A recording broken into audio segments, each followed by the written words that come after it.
Pressure party भी कर रहे हो को बताने वाला हूं कि डिसअपियर कैसे हो। ऐसा पढ़ना बेटा किसी काम का नहीं रहता। मैं दिन भर बस पन्ने पलटा रहा था, लेकिन पढ़ा तो कुछ। खुद को हराना है, मैं भीड़ नहीं हूं दुनिया की, मेरे अंदर एक जमाना है। ये बात आराम से अंधेरे में रहते हुए करना है। इससे बड़ा एनिमी आपके ड्रॉप का क्या था? नहीं यार, करना है तो करना है कि हाँ यार बेटा तेरा सिलेक्शन होने वाला है। प्रोटेक्ट करके रखिए। दिस इज योर बिगेस्ट दौलत की बेटा are you ready to become alpha.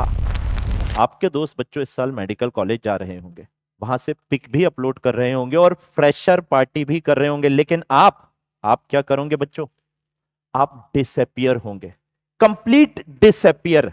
एक साल के लिए डिसअपियर होना है। लेकिन ध्यान रखना है बेटा कि डिसअपियर होने का मतलब यह नहीं है कि आप हार गए हो। डिसअपियर होने का मतलब है कि आप कमबैक के लिए प्रिपेयर कर रहे हो। यह बहुत इंपॉर्टेंट है और मैं एग्जैक्टली आपको बताने वाला हूं कि डिसअपियर कैसे हो और कमबैक ज्यादा से ज्यादा फुर्ती के साथ कैसे करना है, ज्यादा से ज्यादा पावर के साथ कैसे करना है, ये मैं आपको इस वीडियो में बताने वाला हूं।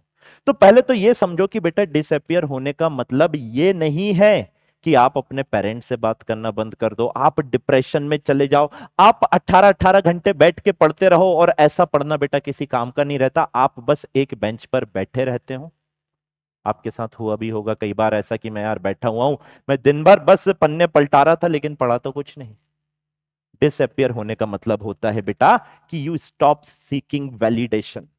अब हर काम हर किसी से पूछ के नहीं करना है। अपनी जवाबदारी अपने हाथों में लेनी है, मेहनत करना है बच्चों। और सबको अपनी प्रिपरेशन बताना बंद करो। आपका रिजल्ट बोलना चाहिए कि हाँ भाई रिजल्ट ऐसा लेकर आओ कि सामने वाला खुद कहे कि यार बंदे ने मेहनत करी थी इसलिए इसका निकला, नहीं तो ऐसे हर किसी का नहीं निकल जाता। तो ये सारी चीजें ध्यान रखनी है। अपने आप को कंपेयर करना बंद कर दो। सबसे इंपॉर्टेंट चीज है, by the time you stop comparing your self with any other, बेटा आप 50% कंपटीशन से वैसे ही आगे हो। भाई नीट का पैटर्न चेंज हो चुका है और आपको पता है अब लड़ाई दूसरों से नहीं है, आपको अपने आप से लड़ाई करनी है। खुद से जीतने की जिद है मुझे, खुद को हराना है। मैं भीड़ नहीं हूं दुनिया की, मेरे अंदर एक जमाना है। ये बात ध्यान रखना है आपको बेटा। आपकी लड़ाई खुद से है, आपके फियर से है, आपके एंजाइटी से है, और सबसे इंपॉर्टेंट बेटा आपकी प्रेशर हैंडलिंग कैपेसिटी से है। आप इन चीजों के ऊपर काम करने लग जाओगे ना एक बार, तो ऑटोमेटिकली आप देखोगे नंबर भी आएंगे, सिलेक्शन भी होगा और रैंक भी आएगा। बट द थिंग इज क्या आप कर पाओगे? सवाल यह है सबसे बड़ा। क्योंकि अभी मैं आपको बताऊंगा इसी वीडियो में आगे कि प्रिपरेशन की 3 स्टेजेस होती हैं, और जब आप उन स्टेजेस में जा रहे होते हो ना, तो एक रोलर कोस्टर ऑफ इमोशंस चल रहा होता है। उसके बारे में मैं अभी बात करता हूं। तो ये ध्यान रखना है कि भाई डिसअपियर होने का मतलब है कि हार्डवर्क आराम से अंधेरे में रहते हुए करना है। अंधेरे में रहते हुए करना है मतलब कि किसी को दिखना नहीं चाहिए कि आप बेटा हार्ड वर्क कर रहे हो। That is more important. Back to back messages आ रहे हैं मेरे व्हाट्सएप नंबर, दैट इज 7303308865 के ऊपर कि सर अब क्या करना है, क्या करना है। पहले तो ये कर सकते हो तो पूछना मेरे से कि क्या करना है। ये बहुत इंपॉर्टेंट है बेटा। अब समझो, you don't need to prove your hard work, you need to show your result. Result should speak. ये चीज मैंने आपको बता दी है। सामने वाला बोलना चाहिए कि यार बंदे ने हार्डवर्क किया था। अब अगर आपको वाकई ऐसा लगता है ना कि हाँ सर मैं कमबैक करूंगा, कैसे करोगे वो मैं बता रहा हूं, लेकिन उसके लिए पहले जील होना बहुत जरूरी है। तो एक कमेंट कर देना, sir my result will speak AJ sir, wait and watch. ये बहुत जरूरी है, क्योंकि अनटिल एंड अनलेस आप एक्सप्रेसिव नहीं होंगे एक टीचर से, तो बेटा तब तक फिर आप कमिटमेंट किससे कर रहे होंगे? There must be someone commit to me at the moment कि हाँ सर मेरा रिजल्ट विल स्पीक। आइए अब काम की बात करते हैं। सबसे बड़ा एनिमी आपके ड्रॉप का क्या था? फिजिक्स? ना बाबा, फिजिक्स तो कभी एनिमी था ही नहीं। फिजिक्स बहुत इजी है और ये हर विश्वास बैच का एक एक बच्चा जानता है। मैं आपको बताता हूं बेटा आपका एनिमी कौन था। Procrastination, reel addiction, self doubt करना, बैड मॉक मार्क्स लेकर आना, और बच्चों कांस्टेंट कंपैरिजन करना। ये है आपके सबसे बड़े एनिमी आपके ड्रॉप के। इन्हीं के कारण कहीं ना कहीं आपका ड्रॉप हो रहा है भाई। प्रोकास्टिनेशन के कारण एक बैकलॉग हुआ और उसके बाद बैकलॉग बंडल होते गए, और वो हमने कभी स्ट्रेटेजिकली क्लियर करने का ट्राई ही नहीं किया। पहली चीज तो बैकलॉग होना ही नहीं था। हो गया तो तुरंत क्लियर क्यों नहीं हुआ? और तुरंत क्लियर नहीं हुआ, बैकलॉग बंडल हुआ भी, बाइंड अप हुआ भी, तो बेटा स्ट्रेटेजिकली वो क्लियर क्यों नहीं हुआ?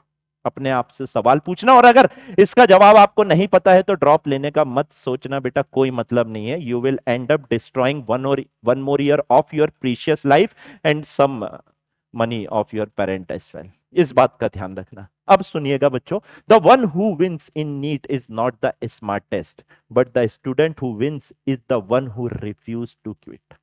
जो नीट निकालता है वो स्मार्टेस्ट नहीं होता, वो बच्चा होता है बेटा जो रिफ्यूज कर देता है हाथ खड़े करने से। नहीं यार, करना है तो करना है, जो ठान लिया सो ठान लिया, करना है तो करना है, otherwise you will end up quitting. अरे यार नहीं हो रहा यार आज, फिर कैसे होगा?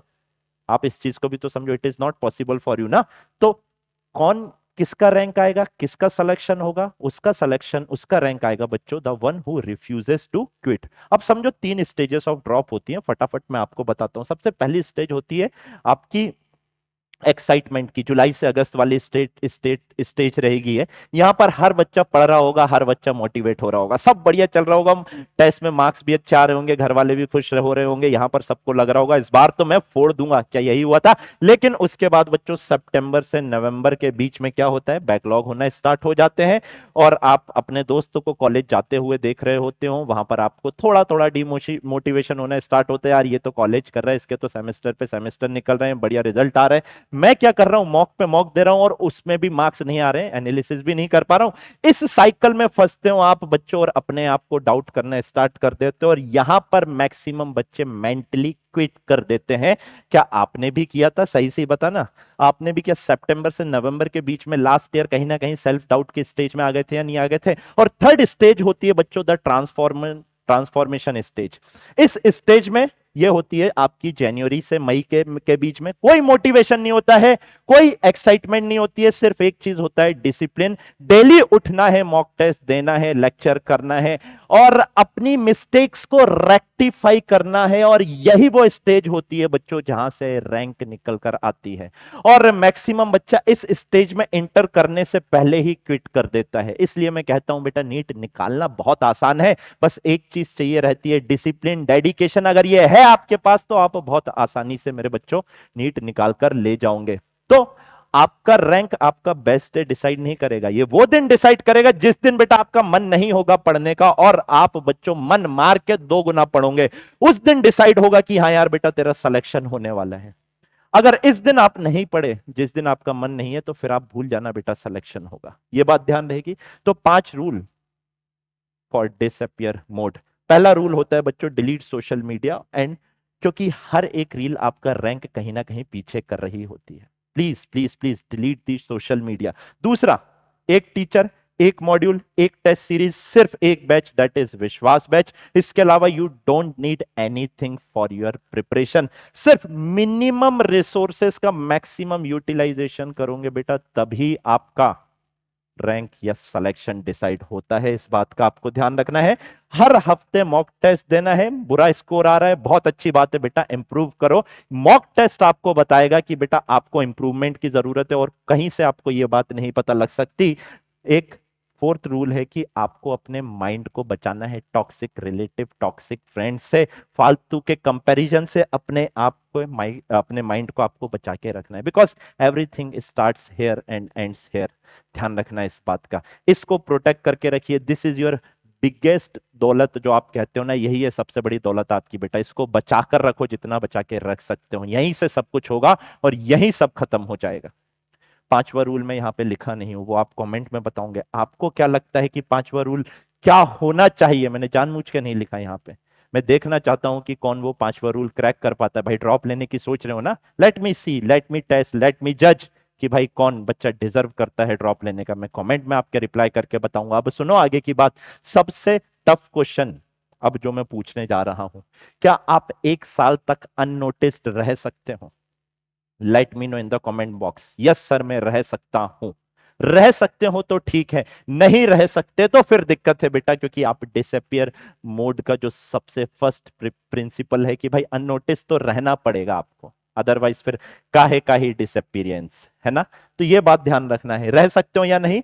और can you study when nobody appreciates you, continue after bad mock test, wake up after failure, या keep going when your friends move ahead. ये सारी चीजें अगर आप कर पा रहे हो ना मेरे बच्चों, तभी मान लो कि आप एक अल्फा माइंडसेट की तरफ जा रहे हो। अब ये अल्फा माइंडसेट क्या है सर, समझाता हूं अल्फा माइंडसेट क्या है बच्चों। लेकिन ये बात मेरी ध्यान रख लेना, इसको लिख लेना और अपने स्टडी टेबल के सामने चिपका लेना। That is, doctor R not made by comfort, doctor R made by sacrifices. Sacrifice नहीं करोगे आज तो बेटा आने वाले 40 साल सुन सुन के बिताने पड़ेंगे। मान लो मेरी बात को। तो disappearing doesn't mean fighting alone. अब यहां तक आपको इतना बता दिया है तो अब ये और सुनते जाओ कि बेटा डिसअपियरिंग का मतलब ये नहीं है कि आपको अकेले लड़ना है। ड्रॉपर को दो चीज चाहिए रहती है बच्चों, एक चाहिए रहता है डायरेक्शन, एक चाहिए रहता है माइंडसेट। डायरेक्शन तो चलो मिल जाता है भैया दीदी लोगों से, कुछ अच्छे टीचर्स से, कुछ अच्छे कोचिंग इंस्टीट्यूट से, लेकिन माइंडसेट की बात हमारे अलावा कोई नहीं कर रहा है। This is what I can give in writing की इसके ऊपर कौन बात कर रहा है भाई, माइंडसेट। और नीट में अगर टफ पेपर आता है तो बेटा आपके नॉलेज से ज्यादा आपका माइंडसेट आपको विनर बनाता है, और ये फैक्ट है, हमने ये टेस्ट करके देख लिया है। साल भर हमने अपने ऑफलाइन सेंटर जयपुर पर बहुत ज्यादा माइंडसेट ट्रेन करवाया बच्चों का, और इतना ट्रेन करवाया कि बेटा आज इतना टफ पेपर होने के बाद भी ड्यूरिंग द पेपर देवर काम, और पेपर आने के बाद उन्होंने खुशी खुशी बोला कि सर मजा आ गई, क्वेश्चन छोड़कर आए हैं।